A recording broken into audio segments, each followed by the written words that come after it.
anak-anak, hari ini kita belajar tema 1, Selamatkan Makhluk Hidup, subtema 1, Tumbuhan Sahabatku, pembelajaran 3 bersama Ibu Made. Sudah siap belajar? Tumbuhan selain berkembang biak dengan cara generatif, juga berkembang biak dengan cara vegetatif. Bagaimana perkembangbiakan vegetatif pada tumbuhan? Ayo kita cari tahu. Perhatikan gambar berikut. Nanas berkembang biak dengan cara vegetatif. Pembibitan tunas dapat dilakukan untuk mengembangbiakannya. Kemudian bawang. Bawang merah memiliki bentuk berlapis yang di tengahnya akan tumbuh tunas. Umbi lapis terdiri atas daun yang tumbuh melapisi batang dan membengkak di dalam tanah. Pohon pisang berkembang biak dengan cara membentuk anak pisangan pohon yang disebut tunas. Beberapa tumbuhan tersebut berkembang biak dengan cara vegetatif.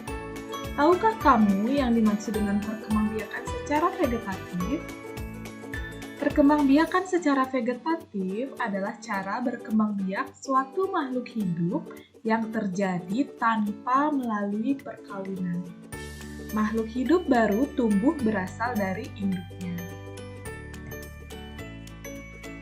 Nah, ini adalah tugas 1 ya. Perhatikan lingkungan di rumahmu. Catatlah informasi tentang tanaman yang berkembang biak dengan cara vegetatif. Buat dan catatlah pada tabel seperti berikut. Tulis 5 nama tanaman. Nah, di sini sudah ada contohnya ya. Nama tanaman pisang. Cara berkembang biak, tunas. Penjelasan atau keterangan, pohon pisang memiliki anakan yang disebut tunas. Nanti anak-anak tulis 5 ya, nama tanaman yang ada di sekitar lingkungan rumahmu.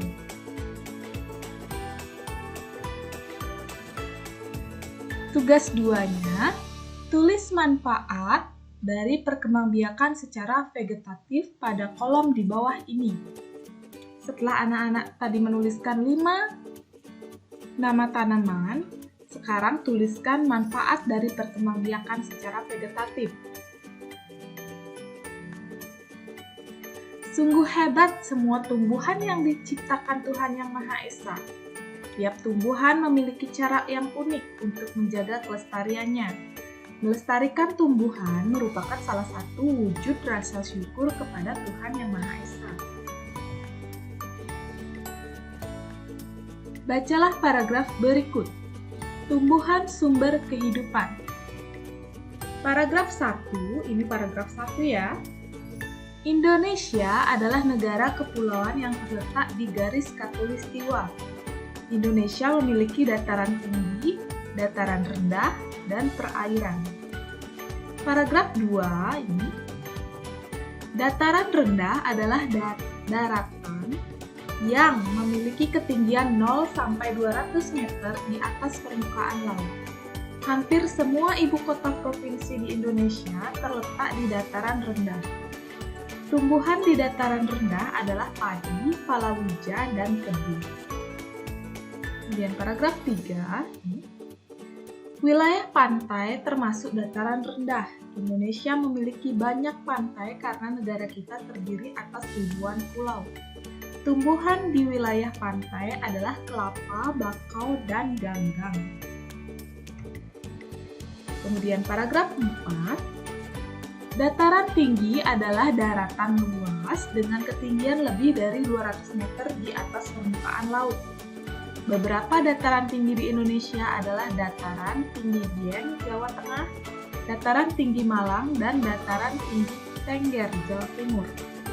Dataran Tinggi Alas, Aceh, dan Dataran Tinggi Bone, Sulawesi Selatan. Jenis tumbuhan di dataran tinggi adalah teh, kopi, cengkeh, buah-buahan, dan sayuran. Kemudian paragraf terakhir, paragraf 5. Dapatkah kamu menemukan jenis tumbuhan lain yang terdapat di dataran tinggi dan dataran rendah? Nah, tugas 3. Isilah diagram di bawah ini berdasarkan informasi dan ide pokok dalam bacaan. Tadi anak-anak sudah membaca bacaan tentang tumbuhan sumber kehidupan. Kemudian anak-anak tulis di paragraf 1 ini ide pokoknya apa, paragraf 2, paragraf 3, paragraf 4, dan paragraf 5. Buat di buku tugas anak-anak. Indonesia memiliki berbagai jenis tumbuhan. Tumbuhan tersebut memberikan bahan makanan yang berlimpah dan manfaat lainnya. Bagaimana cara kita mensyukurinya?